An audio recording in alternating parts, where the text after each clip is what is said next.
So good evening and welcome to our series of lectures on religion and urbanity across space and time that from now on will be a completely virtual event running through two different channels, YouTube and WebEx. So today I'm very glad to welcome our guest, Judith Thissen. Judith Thissen is an associate professor of cinema history in the Department of Media and Culture at the University of Utrecht in the Netherlands, and she was trained in Paris in film studies and archaeology, and she specialized in the history of cinema going in the United States, with a special interest in the dynamics of Jewish immigrant film culture in New York City. Her researches move across different fields of studies, social history, urban studies, and Jewish studies. And also her background as archaeologist often comes up in her reflection on materiality. Over the past few years, the focus of her work has partially shifted from the American big city to the small town and rural film culture in Europe, with a special focus on the relationship between moviegoing and rural modernization in the Netherlands and France. And the results of this research have been incorporated in her recent publication on cinema beyond the city. Judith Thissen is an active member of several projects based on interdisciplinary collaboration and on the use of digital humanities techniques for understanding films and theater history. And here I mentioned just a few of them. So the Digital Cinema Studies Network and the Homer, an international research network on history of moviegoing, exhibition, and reception. So today we have the opportunity to have Judith here with us because during this winter semester she has been a research fellow at the Max-Weber-Kolleg here in Erfurt, and their project here explores how the engagement with the cinema and other forms of urban entertainment transform religious practices among Jewish immigrants in New York City. And today we have the opportunity to listen to some of the results of her research. So please. Thank you for this nice introduction. Tonight we will be looking at a crucial period, both in the history of world Judaism and in the history of New York City. And I will take you back to the early 20th century, when mass migration, rapid urbanization, and the rise of modern entertainment media profoundly transformed American society and everyday life. And it is at this nexus of these three developments that I want to explore with you how new media technologies helped immigrants to keep connected to Jewish religious traditions. So I bring together the two main aspects of this lecture course, religion on the one hand, urbanity on the other hand, and I add a third dimension, new media. And to be clear, not today's new media, of course, but the new media of 100 years ago about the gramophone, the cinema, and the radio. But before we come to that, don't be disappointed that you don't get a lot of media history, because I basically see myself as a social historian. So we're going to look a lot at first the context in which these transformations happen. So first, some key figures about we're talking about a period of mass migration, not just of Jewish immigrants, but also, for example, of Italian immigrants from southern Italy. But the Jewish migration was particularly big. About a third of the population of Jewish population of Eastern Europe left to the United States between the early 1880s and 1924. So we really have an enormous migration, which not only transformed global geography of Judaism, but also turned New York City into a very Jewish city, because New York was the main destination of these immigrants. Some people traveled further on. I mean, there are large Jewish communities elsewhere in the United States, but nothing comparable to New York City. And by 1910, already 1.2 million Jews were living in New York City, about a quarter of the city's population. They were the largest ethnic community. And although there's also a German Jewish community which are people who migrated in the mid-19th century and somewhere before also. It's the people who I'm talking about, this large majority are Yiddish-speaking immigrants and their children. And a place where many of them settled and which became the largest Jewish immigrant in New York City is the Lower East Side, and the Lower East Side is a very iconic place in the Jewish American experience, and it was really the place where all sorts of Jewish activities, Jewish immigrant activities centered. It was really sort of the hub of social, cultural, and religious life. And it's it's marked here on the map of Manhattan. It's downtown Manhattan. Hence also that these Jews are very often called downtown Jews, but it's not. I mean, they don't only live there, but it's the largest community. So I want to just even go back before people migrated and ask ourselves, what were the Jewish immigrants expecting from America? What was their Erwartungshorizont, horizon of expectation? And I take this term from reception studies and sort of enlarge it, but it's sort of what were they expecting? And one of the things which is quite remarkable is that there was a very negative discourse in circulating in religious circles, a very anti-migration discourse by Eastern European rabbis. And they called America treif, not kosher. It's an incredibly powerful term in the Jewish context. It means that it's prohibited by Jewish dietary laws, like eating pork. So, I mean, combining, having this view of America is sort of a very strong message. And they condemn the United States as a place where, people did not care about the Torah anymore, that where even very frum people, religious Jews, were losing their fear of God and the ways of, everyday life in a Jewish way. And also it was undermining, I think, the power position of the man, because these are quotes translated from the Yiddish. Wives and children are straying away from the ways of their fathers. There's all sorts of reasons to say, okay, don't go to the United States.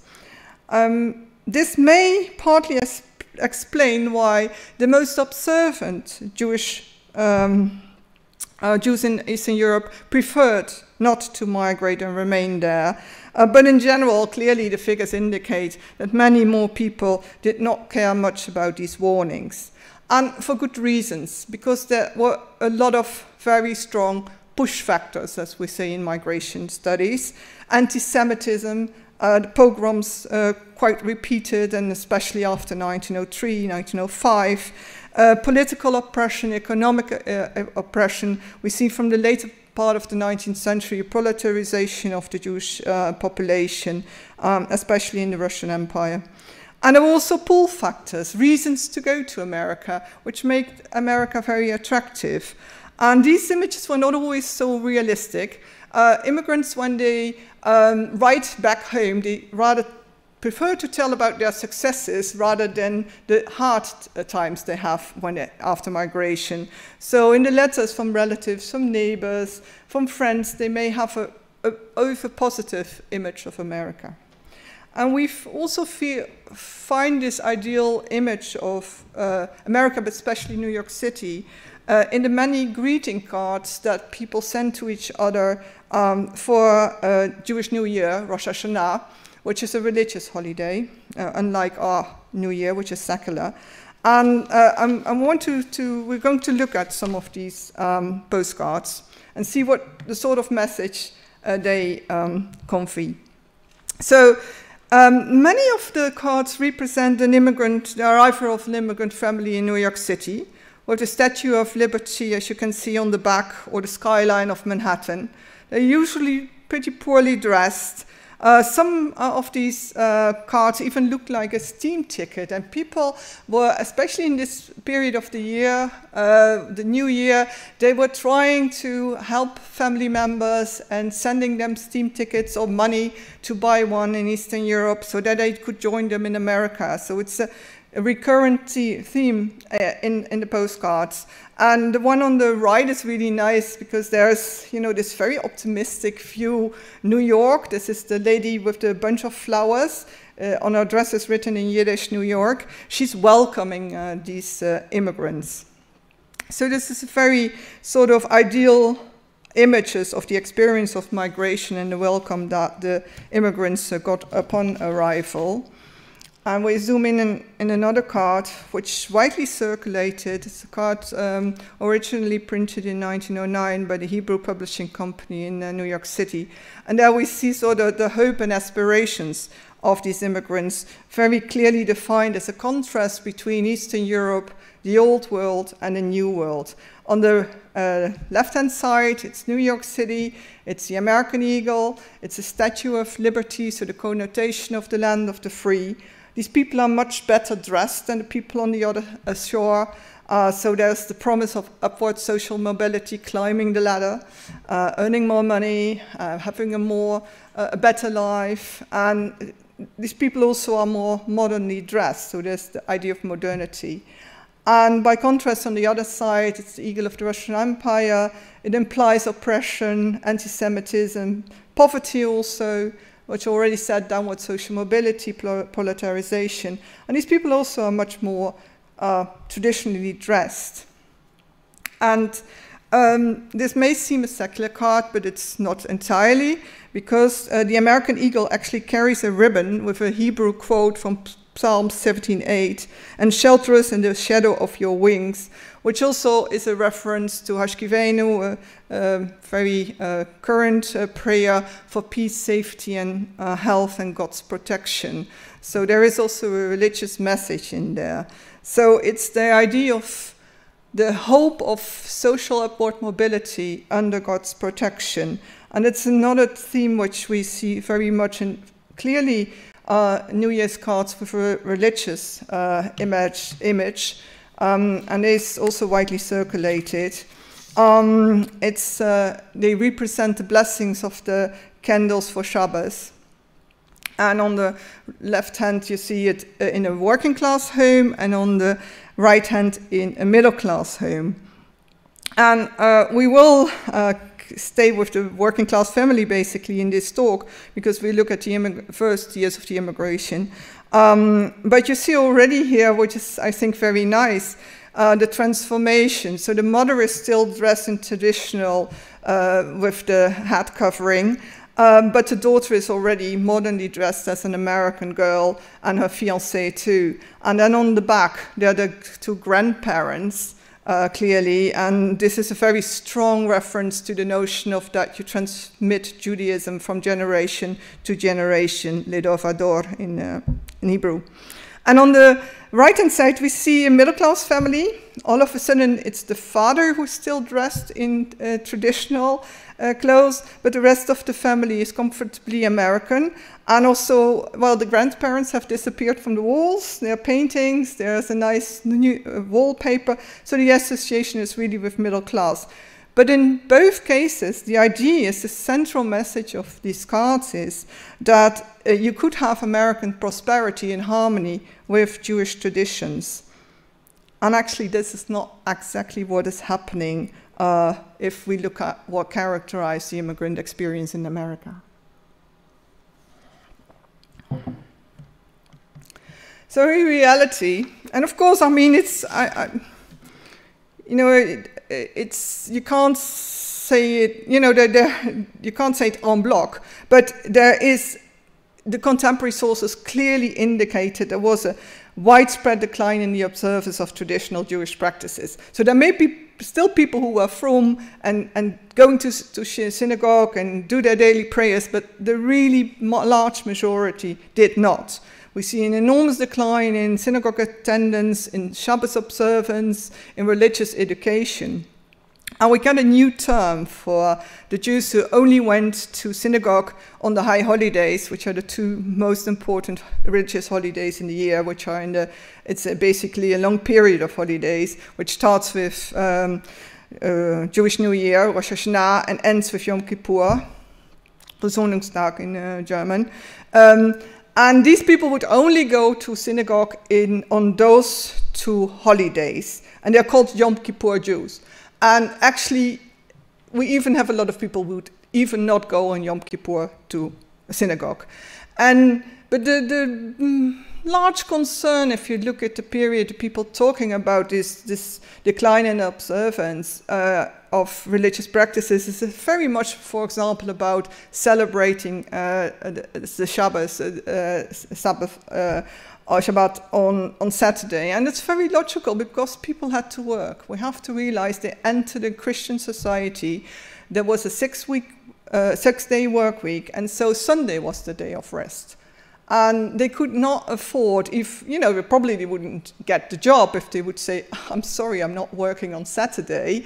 But even if you were a small business owner, most of the time, unless you were really into selling things very Jewish, it would be very difficult to close 2 days in the week, because for a long time the negotiation is if you would close on Saturday, could you then open on Sunday? But normally the legislation, and certainly not in New York City, allowed that. So there is very much this problem of maintaining Shabbat observance. There's also a wider range of reasons why it was so difficult. Poverty, for one, long working hours. Many people work 10 to 12 hours a day, 6 days a week. And there were also more options to spend your free time. So there's sort of what I would call competition. And competition, I mean, from quite a lot of range of other activities. But if I single out two big ones, it's commercial entertainment on the one hand, and engagement in politics and the labor movement on the other hand. So it's fun, but also fate, but fate in something different than Judaism, fate in left-wing ideologies and in particular socialism.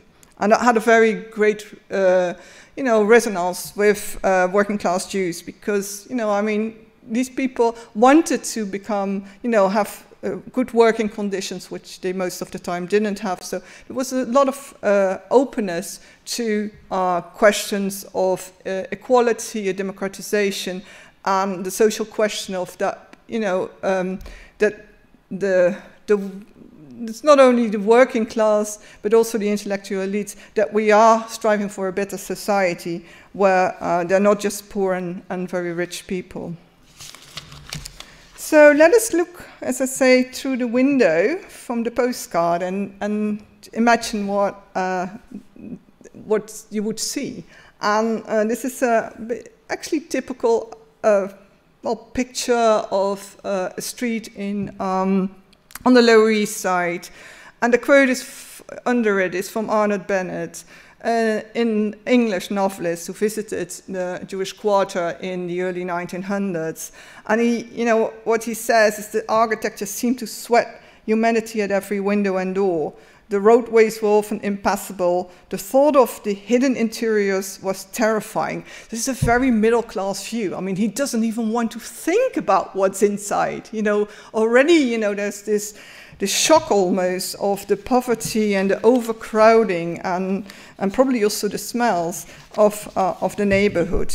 But the people who are sitting here, they had to go in. They lived inside, although they spent a lot of time outside for good reasons. And it was really a challenge, I think, to live in this sort of housing. We call them tenements. They're multi-family houses. On each floor, you would have 4 apartments, around 30 to 35 square meters, usually 6 to 10 people living on those 35 square meters. You only would have, I don't know whether anyone sees it, but only on one side you would only have daylight, the rest is dark. There's only one kitchen sink with cold water, and the 4 apartments would share 2 toilets. So these are the conditions where people lived in, and there was a lot of overcrowding. And on the black and white pictures are from the period. The upper one is really showing a very impoverished family. The lower one is interesting and hints at another practice, is that a lot of people took in work at home. Many Jews worked in the garment industry. It was a period where New York City was the center of mass-produced clothes. And to earn a little extra money, often the wives of people who worked and the children would actually do piecework at home. And here you see a family sitting doing piecework in their apartments. And on the color pictures are actually reconstructions. And well, no one of us knows when we can go visit New York City again, but it's in the Tenement Museum. And the Tenement Museum, with the help of historians, really the specialists of this period, reconstructed several apartments, very, very convincing and very nicely done. Not nice in the sense that it's nice apartments, but giving a very good sense of the immigrant experience of living in a tenement. And actually you can visit the Tenement Museum. You have a link down there, and you can see a little bit around for yourself. There's some actually virtual tours, but they are unfortunately in New York Times in the evening, so that's the middle of night for us. At the other time, so that's the bad side. The good side is there's so many things outside, so many excitements, so many wonders of America, so many marvels of metropolitan urbanity. You know, indeed, you know, the streets are full. There are lots of shops, there are peddlers. You know, there's all sorts of goods which you could have never dreamt of when you would have been in Eastern Europe.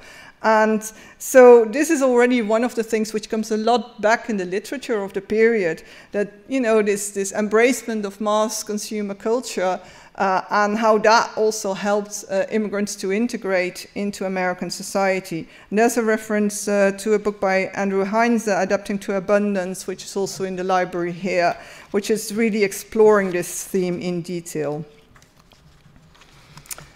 So this is the sort of shopping side, and then what is, of course, my specialty is the entertainment. Moving picture shows everywhere, Yiddish theaters, really large ones. This one is the Grand Theater, which was actually built for Jewish performances. A huge theater, 2,500 seats, but the total seating capacity of the Yiddish theaters, there were 3 or 4 each season, would be up to 10,000 or even 12,000. And then the biggest in a sort of invention or change in a commercial entertainment, the rise of the moving pictures. And we call them Nickelodeons for the first period, when we get really sort of not theaters built as such, but often storefronts and other locations which are transformed into moving picture theaters for 5 cents. And almost everyone could afford those 5 cents. And you could go in any time of the day. They were open from 11 in the morning till 12 at night. They would run a continuous show, so you didn't have to look what time is this to go to the cinema. You just went, and if there was place, you would go in. And this was an enormous transformation because it made public entertainment, commercial entertainment available to even the poorest people, but also it was very much a place where women could go. And the Yiddish theater was also a place where families would go, unlike a lot of other theaters in this period, which were a predominantly male public sphere. And then there were lots of dance halls also. People loved to dance. I hear maps to just give you an idea of the density of popular entertainment. It's only for the moving picture shows, the Yiddish vaudeville and the Yiddish theaters, but you have an idea how many there are. And it's, these are really in the center of the Jewish quarter, but around Union Square, and I didn't highlight them, there's also another cluster of theaters where people could go. These are English language theaters, but I mean, part of especially the second generation would go there. So lots and lots of things to do. And then what I also said, there's the labor movement. There is, so the serious side, what was available as an alternative to spend your free time. The attraction of socialism as an alternative to Judaism. The attraction of the labor movement, radicals who were speaking there. You could go listen to Emma Goldman, to Maya London. So really big names of the left-wing intellectual movement were speaking in New York City. And people were really crazy about newspapers. The amount of Yiddish newspapers, small and big ones, weeklies, is absolutely stunning, and their circulation also. For the 4 big Yiddish newspapers together, daily newspapers, the total circulation is 500,000, which is absolutely amazing. And the biggest Yiddish newspaper is the Jewish Daily Forward, Vorwärts. And here you see on the upper left, its building. And basically, that's the most iconic building on the Lower East Side. It's not a synagogue, it's a left-wing socialist newspaper. And that's really towering over, in a certain way, over the Lower East Side. And often, you know, it's one of the most quoted newspapers in research. It's also attractive because it's a really nice newspaper because it has a lot of new human interest stories, so it gives you a very good idea of everyday life on the Lower East Side.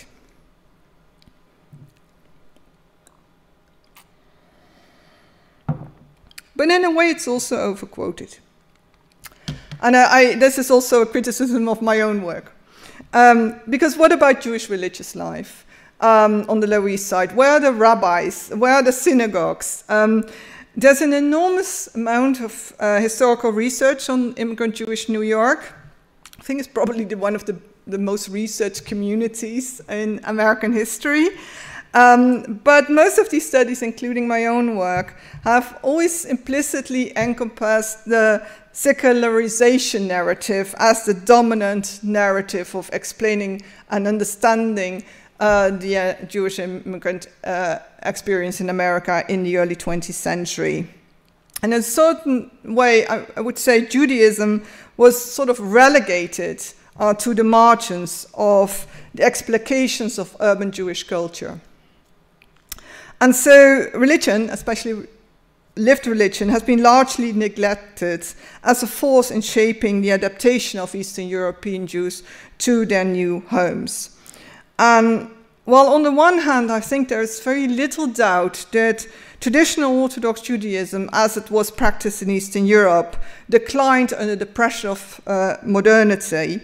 I think what we have overlooked, that there were new ways of incorporating Judaism into everyday and not so everyday life. One thing is for sure, there's no need to look for rabbis. The rabbis really didn't go to America, with some exceptions, but certainly not the big names of Eastern European religious figures over there.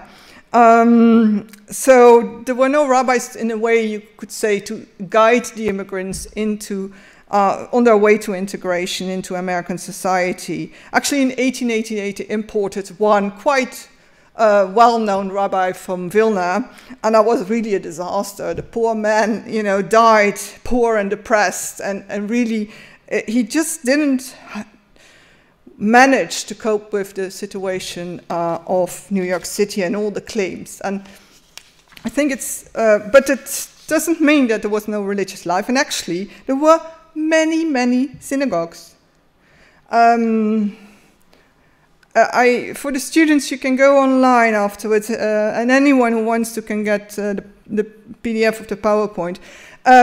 At the Jewish Center for Jewish History in New York City, which is a fantastic source for all sorts of information about Jewish life in America, and a wealth of information. And actually, this is one of the few good positive sides of the current Corona crisis, is that museums that are closed or institutions that are closed make enormous amounts of material available for free online, organize exhibitions, lectures, etc. And the Center for Jewish History is one of the ones in New York City who does that at a scale which is admirable.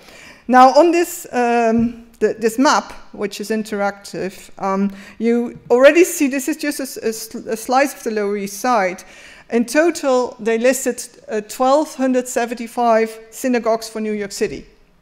That's a lot, and probably overlooked some. So how is it possible that we don't hear, that this has been overlooked?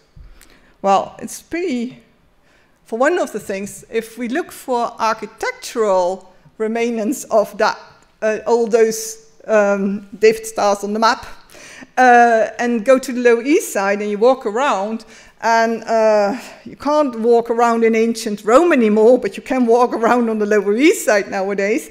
And you can look for signs of this period of those synagogues, and you will find very few. You have only a couple of really large synagogue buildings, so what we think of a synagogue as a synagogue, which is a really architectural landmark. Now, one has been really very nicely preserved is the Elder Street Synagogue, and you can go to their website.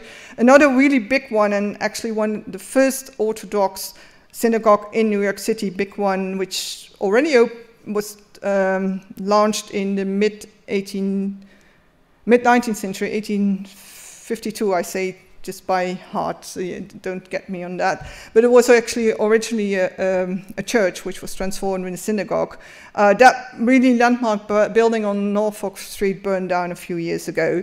And then you have more integrated into the regular streets, smaller synagogues from congregations who still had the money to build really a building for their religious practices.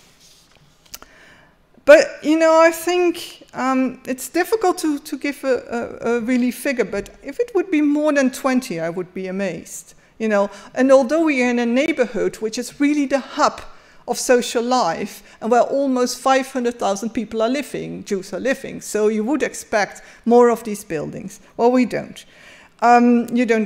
You won't find them. Most of the synagogues are what we call makeshift synagogues. So there are congregations meeting in public meeting halls, in back rooms of salons, in factory lofts, even perhaps in private homes if there were really small congregations. And on the left-hand side, you see a map made by the University of Maryland in 1910. We have quite a lot of social surveys on this community from the era itself, which is really nice. And you see an enormous cluster of public meeting halls on the Jewish Lower East Side. And you would say, of course, this is logical. You have this tenement living, and it's really crowded, so you need these places to meet outside the home and outside the street. On the other hand, if you would just move to the other side of the Bowery, here for the people familiar with New York City, Manhattan, that's the Italian immigrant community, and hey, you don't see any dots. So there are no meeting halls over there. So probably more churches than synagogues. On the other, so it's also this. It's part of there's some Jewish dimension in this really this public meeting hall culture of the late 19th and early 20th century. And so, how would these buildings look like? Well, half of the, or even more than half of the time, most of the time, they would look like the tenement buildings. They would be former tenement buildings transformed into meeting halls. And here an example, the Golden Rule Hall at 125 Rifton Street. Just to give you an idea, there would be a multifunctional hall on the ground floor, which could be rented for all sorts of events per day, weddings, political rally, mass meetings, sponsored balls, commercial religious services during the high holidays, because then all of a sudden there were not enough synagogues for all the Yom Kippur Jews. So you have entrepreneurs who then organize religious services, and often they did it on the ground floor of these public meeting halls. In the downstairs, and which was accessible actually from the street, a saloon with dining room and a kitchen. And on the upper floors we have what were the former apartments are now meeting rooms. And you could rent them on an annual basis. And in the Golden Rule Hall, for example, you have 6 congregations who are renting rooms for a longer period. And they would turn them in a sort of synagogue. They would come together there to pray, We don't know much about this. It's not very well documented. Much better documented is the use of the same building of the Golden Rule Hall by the trade unions. For a long time it was the headquarters of the Cloak Makers Union and the Shirt Makers Union, two powerful unions in the garment industry. Emma Goldman spoke at the Golden Rule Hall. I mean, so it was a sort of, the reputation of the Golden Rule Hall was very much that of a sort of headquarters of, not the only one, but it figures quite a lot in the memoirs and actually contemporary material, headquarters of the labor movement, one of the first ones, after which you get purpose-built halls and they live there. But we know little about the congregations meeting there. Why I know so much about this building is the ground floor became a moving picture show. First it used vaudeville theater in 1905, and then from 1907 on it showed only movies. And for people who want to read more about its history and also this sort of working class public sphere of the meeting hall culture, you can go to follow this link. Almost everything is nowadays what I published online and freely accessible through the website of Utrecht University. So this is sort of, you know, the sort of synagogues we're talking about, and you don't see them. And well, before, you know, seeing what we can see, I would like to just sort of zoom out and ask ourselves, how can we explain the scattered religious landscape of immigrant Jewish New York. And I think one of the main, a very important reason is that Judaism is very much a lived religion. It's not centered on the cult of the temple, with the priest in control, rabbis and cantors. Yes, they do have a special status, but their power is limited. You know, a synagogue does not need a cantor or a rabbi for the community. Any Jew who can read a little Hebrew, and preferably because they prefer cantors in this period to rabbis, can lead the community. So if you had a good voice and a little knowledge of Hebrew, then okay, you know, you could lead the community. So it's important for us to think that you don't need, you know, this institutionalized Judaism of rabbis and cantors. And institutionalization of the cantor is much later, actually, than, of course, of the rabbinate. Now, so Judaism is very much about observance of the Jewish commandments of rule, the mitzvot, in everyday life by ordinary people. So it's very much about everyday life and what you do in there. Of course, the most well-known commandments are the 10 Commandments, but in total you have 613 mitzvot. So it's very much a sacralization in a certain way of everyday life. Your daily life should be governed by Jewish law. And in a certain way, this was very easy to do in Eastern Europe when you lived in a context where everyone was Jewish. So it's also difficult to call these people Orthodox, I think, because they didn't think about, you know, what sort of Judaism they wanted to embrace, like, you know, much more liberal German Jewish Reform Judaism. They were just living a Jewish life and doing their prayers because everyone was doing it. That was, you know, part of your, you know, like, you would bless your candles, you would eat kosher, because that was the context.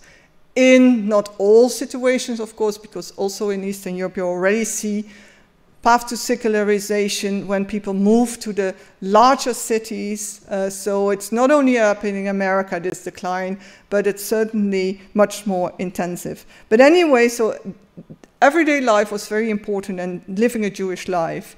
So that's important to keep in mind. And I think what is the sort of effects of this, this structural characteristic of Judaism is there is a de facto openness, not always in reality, we only have to look at ultra-Orthodox Jews, to bottom-up initiatives, to what, I think it's a term Jörg Rübke coins, but he may have borrowed from someone else, religious creativity. So there's a lot of things going on. Interpretation is something which is stimulated in a way by Jewish religion also. So there's a diversity, the competing, you could actually say, Judaisms, each with its own characteristics. So I think this is one of the things where, you know, we can explain this sort of scattered landscape. And I think another additional force of decentralization is immigration itself. America was the land of the free for these people. And that meant also free from the paternalism of traditional Jewish society. The people who migrated, they didn't want the rabbis to tell them anymore what to do. They didn't want to have the wealthy families telling them what to do. They really want to, you know, assimilate into American society on their own terms. And they didn't like to listen too much either. They liked to the new sort of self-acclaimed leaders, and in particular, the left-wing intellectuals, the immigrant intellectuals. Yes, it was so nice that they set up newspapers and organized a lot of activities, but they really didn't, they listened to them and not. You know, they did not want to be really following the path which, for example, the immigrant intellectuals had sort of paved the way for their integration to American society, was in a secular working class culture, very cosmopolitan, very little Jewish. And we see that they don't accept that. They don't like the German Jews either, with all their projects to assimilate them as quick as possible into the American mainstream. You see that they have a very strong attachment to the American principles of democracy, of equalitarianism, and the result of that is not only these many, many congregations, but all sorts of immigrant organizations, literally thousands. You know, people organized them. It was an enormous high degree of self-organization, and in all different forms. So congregations are part of them. People coming from the same village often organized in mutual aid associations, so-called Landsmannschaften. But also a lot of amateur theater clubs. You know, so it's really a very vibrant culture. This is why it's also, you know, really a culture, a period also, which is really fun to research because there's so much things going on. But in terms of religious, the impact on religion is that, you know, we have the scattered landscape, very small congregations who did not have enough money to really build a synagogue. And this means that in the cityscape of downtown Manhattan, on the Lower East Side, and also in other Jewish immigrant neighborhoods in Brooklyn, for example, Jewish religion is not very present. You know, if we walk around in the street, you would not see it in the same way, and certainly not if we walk around, you know, decades later. But Elisa already said I'm an archaeologist. In archaeology, I'm actually trained as a prehistorian, and then, you know, you always have to look for the sources and be creative also of looking what is really going on. So I think what we have to look for is a different kind of visibility. And there, of course, my background also in media studies comes in. And I think there is a sort of religiosity in the media entertainment landscape which has been largely overlooked. One of the things is the amazing amount of records with Jewish religious songs or semi-religious songs circulating from the early 20th century onwards. And later this is sort of links also with radio, which is both, you know, means to bring Jewish religion into the home. And with radio, of course, only, but at certain times when there would be, you know, Jewish programs on the radio. But with the records, basically, at every moment you want. And Jeffrey Chandler has done some work on that, especially on Jossele Rosenblatt, who was America's most famous and best paid Chazan cantor. And he, you know, I mean, these were star people. These were the pop, you know, the pop stars of the Jewish community. Jossele Rosenblatt is even today for many Jews a household name. He, you know, he was incredibly famous. and there are other cantors also. So we see basically in this period a sort of commodification of Jewish religious songs, liturgical songs, on records and later also on radio. Radio is commercial radio in the United States. But for example, one of the records companies would actually boast in an advertisement, every prayer that is sung in synagogue on the holidays of Rosh Hashanah or Yom Kippur can be found on our list, and our Jewish patrons will have the greatest pleasure on hearing the records by the greatest and most famous cantors in New York. So this is already a sort of message, like you can have your own holidays, high holidays at home. Now the high holidays are one of the few moments in the Jewish religious calendar where you would go to synagogue. Like Passover is anyway a home holiday, basically, home-based holiday. But here actually it's extending this, this possibility of celebrating a Jewish holiday at home in a very strong way. These cantors were not only performing liturgical music, but also secular Yiddish songs or semi-religious songs, Hebrew melodies. They also went opera arias. They really have a very big range of songs, and we also see that on the radio. And we have to say this was a huge business. It was incredibly popular to listen to cantorial music. We have figures from the radio, we have figures from, we don't have exact sale figures from the records, but I mean, it's clear that, I mean, there was such a huge production by several companies, Victor is one of them, but Pathé also, for example, that this is, I think, a very strong indication Jewish immigrants had not completely forgotten Judaism and, you know, their religious heritage. They really liked to listen to this music, and it connected them to the old world, but I think also to the future, because it's a different sort of, it's mediated by technology, and it's also a different sort of control what you have over your Jewish experience. We also see these songs performed on the stage. Rosenblatt did very big tours, and other cantors too. They, you know, would actually perform in synagogues, but for tickets were sold like it would be a theater, but they also really performed on the vaudeville stage and in concert halls, including Koninke Hall, for example.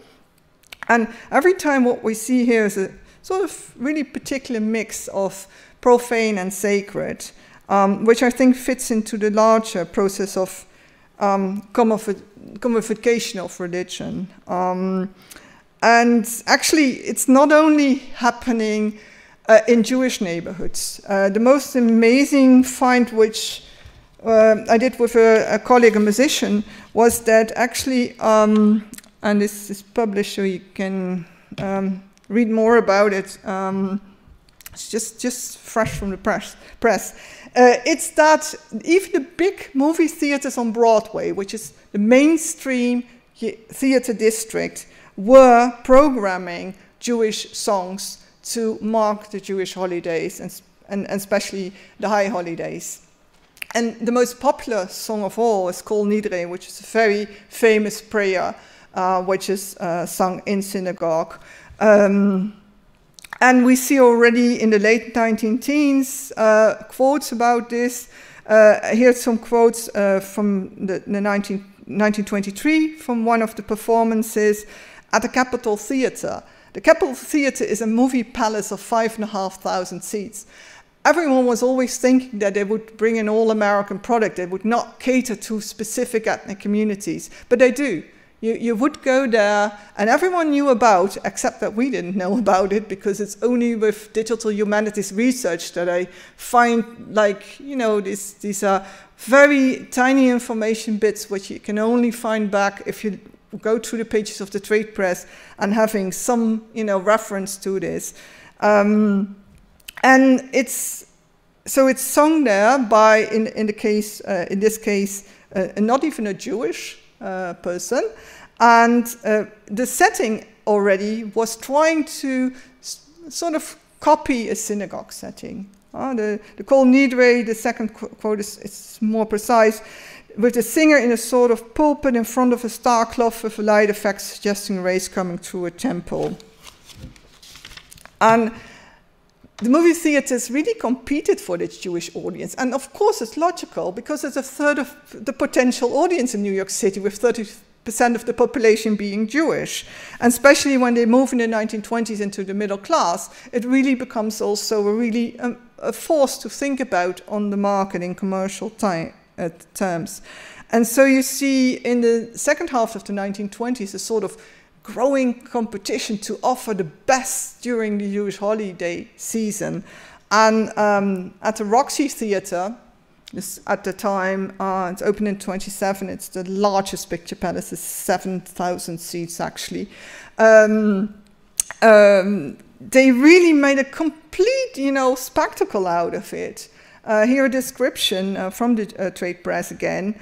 And it's not Kol Nidre, which is actually in this show, in the pre-program of before the movies. You have to think, I have to explain this. For me, it's very normal. Normally, I talk to film historians. They know. You would have a pre-program of vaudeville songs with sketches, and then you would have the film. And it is in the pre-program that this happens. And so here you have, a sort of setting where women in the choir appeared in white robes. White is the color of the high holidays. Everyone is dressed in white, in shul. And so in white robes on each side of the theater, holding candles and singing. The curtains on the stage then parted, revealing the men of the chorus clad in traditional costumes at the Wailing Wall of Jerusalem. So, it's quite a spectacle which they made for this semi-religious song, but actually a popular song. And in a way, it's sort of everything comes together, climaxes in a way, with one of the big movies and the big hits of the late 1920s in The Jazz Singer. And in another times I would have showed you more fragments of it. You can watch them online yourself. I would actually warmly recommend to watch the entire film. It's famous because it's the first talking picture, but I don't think it was ever popular because of that. It's because actually a lot of the scenes are actually silent. There's only a few moments where what we call lip synchron, that you really see the people talking. The jazz singer tells the story of Jackie Rabinowitz, the son of a cantor of a Lower East Side synagogue, who refuses to follow in his father's footsteps. And he prefers, to have a career on the vaudeville stage, so on Broadway, basically. And the film really dramatizes the struggle between the father and the son, between tradition and modernity, and between also the resemblance of being a cantor and being a singer. And so between the pulpit and the stage, in a way. And Kol Nidre figures as a very important musical motive, but also narrative motive in the film. And the prayer song is actually performed twice here, and you can watch it yourself online. First by the father, and it was actually Josle Rosenblatt, which the Warner Brothers had asked to perform the role of the father, but he refused. He was a quite traditional Orthodox Jew, and he didn't want to perform on the screen, which is quite interesting because he did make records, and but he didn't even want to dub this scene, so we don't hear him in this in the first more traditional rendering of Kol Nidre. Then we get a second one by Al Johnson, and Al Johnson was one of the biggest stars of the American vaudeville industry. He's Jewish, actually son of a cantor, and then he, who on the night that his father is dying, cannot go to a synagogue to chant Kol Nidre, he decides to forget about his opening debut on Broadway, and he goes to shul on the Lower East Side and sings a Kol Nidre in a little bit more jazzy version than the father does in the first instance. And to make things even more complete, Warner Brothers managed to convince Josle Rosenblatt to still appear in the film. And he actually appears as himself in a musical scene. So we see Rossero Rosenblatt being himself in the film and singing not a really religious song, but a popular song, a secular song with a religious theme. So we got 2 stars for the price of 1, Al Jolson and Josle Rosenblatt. So to conclude, what I want one quote from, I think, absolutely a very good analysis is what the Jazz Singer was about. The Jazz Singer is also one of the films, and I should say this, especially in these times, the Jazz Singer is, Al Jolson is mostly performing as a secular entertainer in the Jazz Singer in blackface. So there's a lot of discussion about this film as a racist film, and you can read a lot about it. And if I don't foreground it, is I think that we have overlooked the Jewish dimension, but the other dimension is clearly important also to think about, and probably also in the next stage I would like to link those two strands.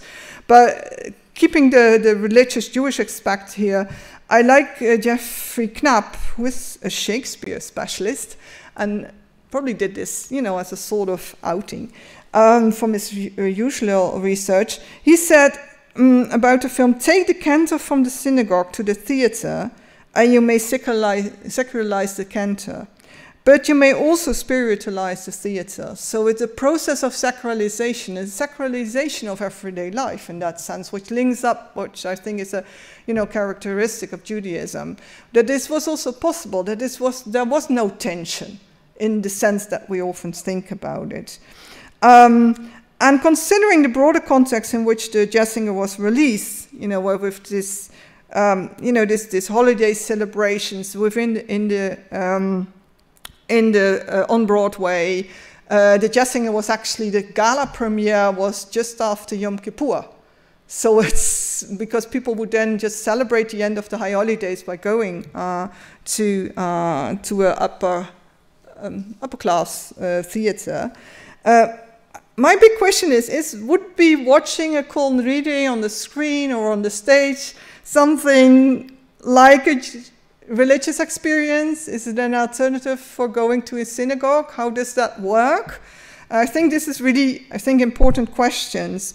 And I don't have an answer to it. I rather finish with a more general question, which I think is particularly relevant in the context of mass-mediated urban culture. And that is, where does religion begin and where does it end? And I think this is something really to think about. Thank you.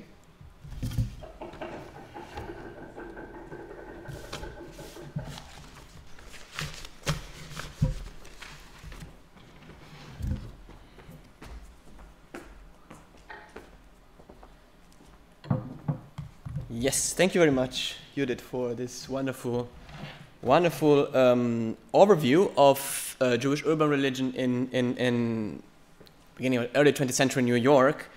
I think we still have some time. I mean, we have half an hour until the WebEx room will be closed. But I think it was a very, very brilliant way of showing what we do mean with urban religion. So I think you show very clearly how what you call Jewish lived religion was affected, was shaped, was crafted by the city of New York, by the urbanism of New York, by the urbanity of New York, by the rhythm of the city and its affordances. And on the other side, how first and second generation Jews contribute to change the city, to even create and construct the public image of New York as we know it. I mean, and culture industry and mass entertainment culture is a really good observation point for looking at this dialectic. I mean, when we were talking, I was thinking like a few generations later than the period you took into account. If you look at the movies of Woody Allen in New York, set in the 60s and the 70s, you can still see somehow in a sort of like comic style vista of the development of this phenomenon, even the social and the generational tension and cleavage that you pointed out. But now, I mean, it's time for opening the discussion, which means that I have to stop sharing your PowerPoint and look at chat, if there is something coming from the chat. I don't see questions from WebEx, from our students. We still have some times, maybe they probably need to swallow the information you channel into them. So maybe if we can start maybe from, I don't know if it's from YouTube. We have comments. You convince everybody from this room. Do we have questions from? There are still few person surviving in this room. Other questions from the room? A question out of shared ignorance. In terms of the types of sources available, I mean, you give a fantastic overview of, in some sense, the public presentation of these phenomena. Do we have access to diaries, memoirs, and people's reflections about their own their own life paths through these different spheres, and how do they categorize themselves if they do? So the question is what sorts of sources we have, and especially if we have sources of people writing about their experience, like diaries and so on.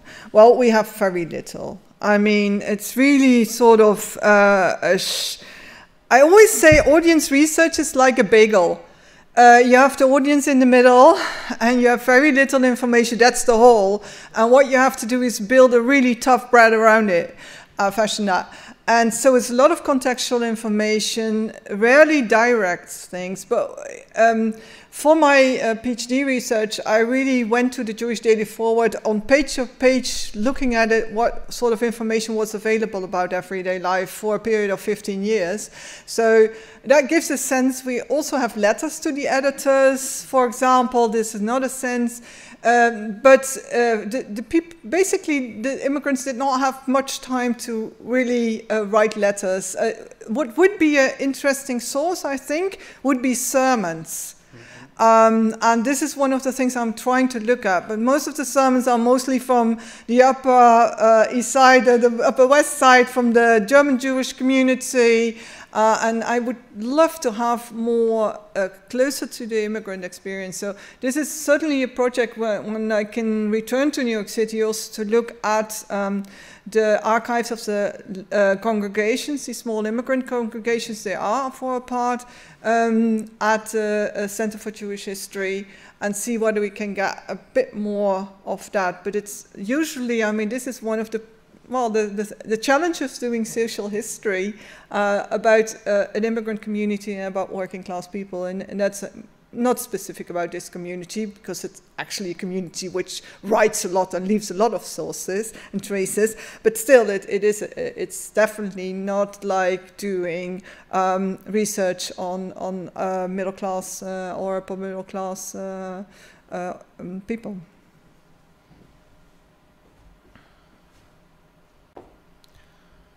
The chat is still silent. I convinced everyone I've worn out everything. You can choose which of the two is right. I'm looking at the room here. Yeah. Questions? We still have time. So thank you for this brilliant presentation. I just have, I mean, it's not a real question. Maybe, I mean, it's very interesting, this new introduction of like new media for use as instrument of religion. And so I was just wondering if you can say something more on how, I mean, the introduction of these new media technologies had an impact on like religious practices, or maybe the way of singing or the way of Yeah, so the question is whether these new media also had a sort of impact on religious practices the other way around. Yes, I otherwise I would have really warned you out. I deleted that yesterday night, because otherwise it was completely getting out of hand in terms of time-wise. But what you see is that basically the cantors integrate popular music into the synagogue services, and especially on the high holidays, because in the high holidays, and then we have complaints about it, but also, you know, remarks that it's really good, because, you know, most of these services last 7 to 8 hours at least, and the traditional Chazanut, the cantorial singing, is, well, it's a lot of repetition. It's a very specific style, the Eastern European style, and people wanted to have something modern. And so they would integrate popular songs, melodies, so the text would be the same, but it would integrate melodies. So, and there's, I think, a sort of interconnection between what is happening in the record industry and what is happening in shul, where, you know, you see a crossover of popular music and liturgical music. And this is really one of the things which I would like to work on, because a lot of these records are actually online, so you can just listen to them. But on the other hand, I'm not a musicologist, and you know, then there's things which sometimes are really difficult to assess, because you need an enormous knowledge of Jewish religious music to really see where the changes are happening. Okay, of course, if they throw in an aria, you know, I will recognize that, but it's often more subtle, actually. So this is one of the things which, and again, it links also up to Richard's question that we would love to know more about what's happening in the house, at home, you know, and we don't know, but it's also one of the things. I mean, most of my research, which I did on the Yiddish press, was about movie-going and not about religious practices. So this is sort of, it's also why I'm here in Erfurt, to work more of religion and bring that in. And it's certainly one of the things I want to further explore, to look at also the more conservative Yiddish newspapers and see how they are talking about this. I know already that, you know, you have pages full of publicity around the high holidays for these cantors and for these, you know, where you should go to which there are competition, come to our shul or come to our commercial service. So there's a whole world, I think, which is still to explore, and which is absolutely exciting, because there's a long tradition actually up till today to integrate, you know, popular music within synagogue services. And so I'm actually also now looking very much at what is done nowadays, because this is one of the things for me to sort of fill the gap when I don't have it for the past. And it's amazing what you find on YouTube. And look at, you know, even what is happening in the very ultra-Orthodox community, in the Haredi community. I mean, you really have local pop stars, and they have, you know, hits on YouTube with 2 million, 3 million views. And one of the rising stars actually also, who is Belzer Chassid, Shulem, he's making a career, you know, Shulem Lemma.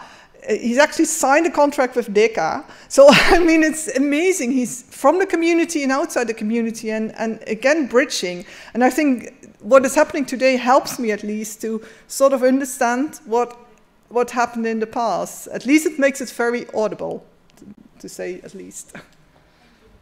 Okay, it seems that we have a question from the chat, so it was just a matter of time. Alessandro is asking a question which is somehow the other coin of the question I want to ask you. But first him, the question is it possible to distinguish specific differences, nuances between Jewish groups coming from different European countries, such as between German versus Polish instead of Romanians or others? Oh yeah, well, the big difference certainly is the German Jewish community is very different from the Eastern European Jewish community. These are really different strands of Judaism. I briefly mentioned it. This is institutionalized Judaism. But in a nutshell, the German Jews imported from Germany liberal Judaism, Reform Judaism, as we call it. The Eastern Europeans built up basically 2 new strands of American Judaism: conservative Judaism, which is now dominant in the States, and a sort of American version of Orthodox Judaism. And I wouldn't say that there is, you could differentiate for the countries of origin for that way. But we have to think that, yes, immigrants clustered, and these congregations are usually what we call Landmannschaften. So there is already a geographic clustering that people would, organize themselves in these congregations mostly, and also in the mutual aid organizations, according to where they came from. So that is one aspect. There was, Jewish people at the same time, at a period, would differentiate. They would have different accents in Yiddish. So this is also already a thing. And then we would, for example, see the Hungarian Jews coming from the Habsburg Empire clustering together. Romanian Jewish migrations also clustering together. So actually, you have this in the Italian Quarter also. People, that streets were replicating Naples, with people from Naples, from different neighborhoods, clustering again in New York City. So I think there's something going on there. But if we look at when, the process of centralization actually starts again in the 1920s with these two new strands of Judaism and rabbinical training, they're already assimilated enough to not, really make very big differences whether you came from today's Ukraine or the Galicia or Lithuania. So I think, but again, I'm not a specialist. So I think when you would be really looking at this from the inside and knowing much more about Jewish orthodoxy and Jewish religion, you may see actually subtle differences. But on the large, no. But you do have really big strands of Judaism which are really very different in their thinking about modernity, about rituals, what they integrate. And one of the big issues, for example, is seating, whether women are allowed to seat with the man in the same space or whether they are relegated to the balcony. The use of English in synagogue is one of these issues. And so there's all sorts of issues which make the big divides between reform, conservative, which is sort of in the middle, and orthodoxy, which is on the more traditional side. We have two questions from the YouTube chat. Shall I ask the first one? Yeah. While synagogues are visible from the outside, meeting rooms are not. How would a stranger, new citizen, would have found the meeting rooms for the Jewish community? Okay, sorry. So the question is how someone arriving in New York would have found the meeting rooms. Well, people were basically, it's always chain migration. So they know people, there would be relatives when they arrived at the boat, they would be introduced to, the network. And I think it's very visible. And because also, the first contact is mostly through family. So they would be introduced. There's the figure of the grüne Cousine in quite a lot of songs, the greenhorn cousin, who is, taken around on the Lower East Side and shown. The first thing they do is dress her as an American and then take her to the movies. And they don't say it, they would also taking her perhaps to a meeting hall. And so I think this is not, you have to think the Lower East Side was Yiddish speaking. You could just, there was more Yiddish spoken than English. So it was for American outsiders a really strange world. This was not at all what Americans thought America would be about. So we got a lot of anti-migration discourse because of that, because it was a really, really profoundly Jewish environment and Yiddish speaking. So it's a sort of world in itself for a part. Although there are a lot of outside influences and integration of American ideals, for example, of the democracy, etc. At the same time, it was incredibly Jewish and Yiddish. In the term of Yiddishkeit, this was a real sort of culture in itself. So there was another question? Yeah, the second one, how did different Jewish communities interact in this context? Was there, for example, a movie aimed for appealing to a certain part of the Jewish community, but not all of them?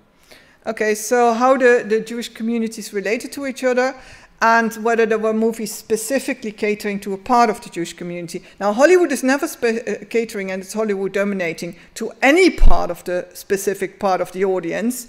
And so this even the jazz singer was not made for a Jewish audience. The jazz singer was made for a general audience, but they did cleverly that they knew if they would put it in the high holiday season as a movie, bring it out like a Christmas film at Christmas, it would be a huge success in New York. And it was a lot of money engaged in the film because it was the first talking picture. But, you know, and so once it was being shown in New York and it would not be showed anywhere else for the first 2-3 months, then there was a lot of publicity, and then it would, you know, be in other, first actually main other Jewish centers, and then for the rest of America. But Hollywood would never really make movies for one particular ethnic audience if they could. We have some B studios, small productions, and what we have in the 1930s is when we get talking pictures, we get Yiddish talking pictures, both produced in New York City and in Eastern Europe, and they're really catering to a particular audience, but an ethnic audience in terms of language, basically, because you just don't have access.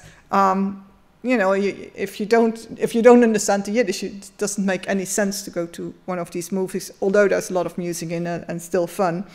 And the tensions between the communities, I think the big tension is between the Eastern European immigrants and the German Jewish community, who is sort of lining up with American progressive reformers, having certain very clear ideas how these immigrants have to integrate into America.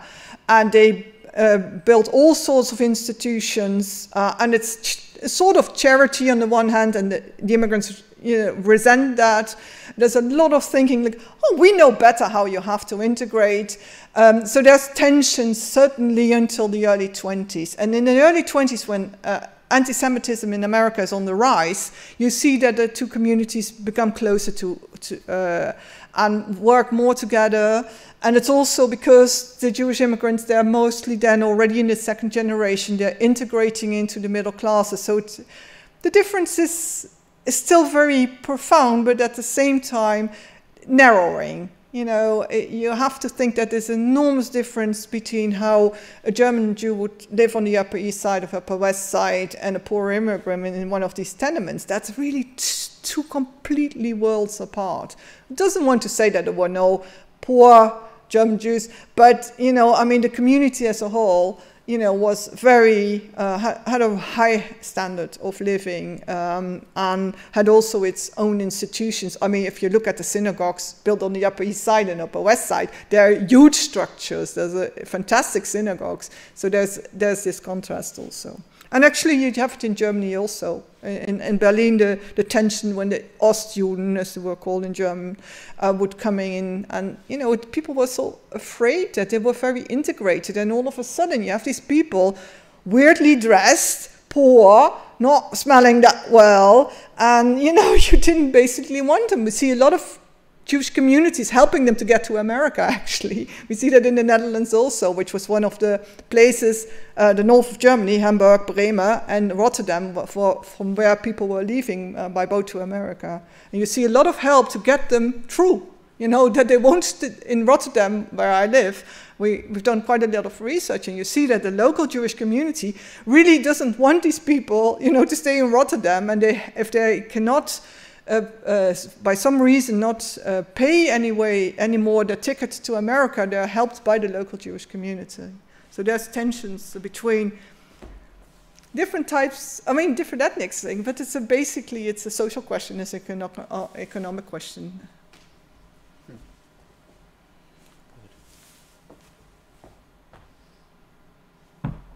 I mean, as I promised, I have a question, which is the other side of the coin of Alessandro's question, but since the time is running out and I fear that the WebEx room can close down in 10 minutes, before asking the question, before you expanding on the answer, I will give a couple of information for the students. First is that, especially for those who have to produce the podcast of this lecture, if you have whatever kind of question of understanding or things you want to know better and more about this topic, I think, and Judith is pretty much willing to stay in contact with you, to respond to this question. You can find her email, I think. in the PowerPoint even. Otherwise, you can ask it to me. But I mean, this is absolutely possible. So we don't have to stop this conversation now. The second is just like the announcement of the lecture of next week, which will be given by Mariam Burkhardt from the University of Leipzig. It will be, again, like the first one, a German lecture. I mean, I think I have to quote the title by heart because I don't have any script in front of me. I think it's about, it's called the House of, the Berliner Utopia, the House of One. So it's a lecture which will bring us even closer to contemporary time, in the sense that we will be looking at, we can say that we'll be looking at the present, but even the future somehow, of urban religion in contemporary Berlin, the capital of Germany. And as I said, I mean, the lecture will be in German, and let's see whether Mariam will be able to provide some documents or text beforehand. That is for the questions. I still have mine if you don't mind. So Alessandro was asking about the different groups. The other side of the question is about the different cities. Okay, we were talking about New York. You can already stop me saying I'm not a specialist of other cities, but I mean, let's try anyway, because you know, I mean, our imagination of this rampant early 20th century American secularization is largely based on New York, and also our imagination of American Jewishness is largely New Yorkese, or like based in New York. So there was a sort of like natural harmonious matchup between our expectation and the kind of picture you provided to us. So the question comes naturally. What's the situation in other big cities still on the East Coast or in the Midwest, for instance, I don't know, Philadelphia or Boston or even Chicago, that different? So to what extent the kind of picture you present to us was about American or urbanity or American metropolitan life, or was simply about a specific of New York? How comparable is the case of New York? I'm not a specialist, but I do read my literature. So I think, well, we could say a lot of these things were exported from New York to other main Jewish urban centers. So I think it's a Jewish metropolitan urbanity. Chicago was an important center, Philadelphia, Newark actually, so you get a flow over actually from New York also, Boston, Milwaukee. There are already also Jewish centers which have a very strong German Jewish community, and people would go there. Whereas the real difference with the German Jewish migration of the 19th century is they went a lot to small towns also. And that we don't see with the Eastern European Jews. So what we get is really a very strong concentration in the bigger cities. But also we see similar developments also in Toronto, for example. But it's an issue of scale. And New York is really, I mean, it's such a high concentration. And I think here what also plays is that the Yiddish press is mostly based in New York City, and you would have editions for Baltimore, for example, or for Chicago, but that's only part of the newspaper. The rest is really New York. Everyone was looking at New York. And in New York, they were quite often looking at Berlin, for example, for inspiration if it goes about socialism or for the theater, for example. But I do think it is, I'm very much against generalizing the New York experience. But in this case, it's clear that there are other cities where we see a similar thing. But for example, not in Los Angeles. So we have to see where it is and where it's not. For the larger Jewish communities, the history is written, but most of the time not the history of the entertainment part of it. So this is, you know, so, but that's also we have to think it's New York. New York was really the center of the entertainment industry. So it's not just the Jewish entertainment industry, it's the general entertainment industry. It's actually, most of the time I'm talking about is Hollywood is really only becoming Hollywood as we know it today in the late 19 teens, and then still the power, the financial power is still in New York City. I mean, the East and West Coast in that sense, New York and Los Angeles, and you see that even in the election results nowadays, East and West Coast. I mean, these are very closely related communities in terms of what they want. But the Eastern European Jews did not have a very strong, was not very strong in terms of numbers, for example, in Los Angeles. But I think, yes, I think in this situation, although you know that I don't like generalizations, I think we can generalize part of this experience to other main metropolitan centers.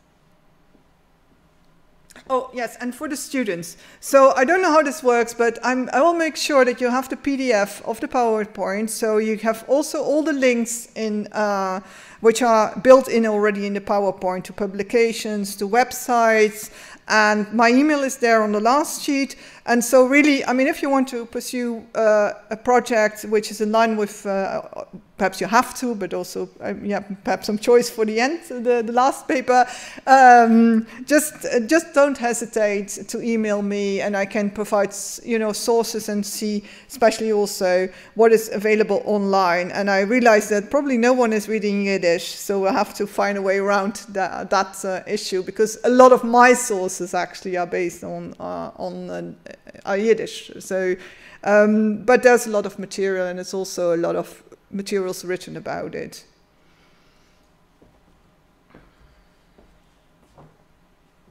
Okay. So if there are no other inputs from whatever kind of source, we can thank again Judith for the lecture, and of course also for her replies to the questions. And as said, we will see each other again on next Tuesday with Madame Burkhardt, with Contemporary Berlin, and with the present and future of urban religion. Thank you very much.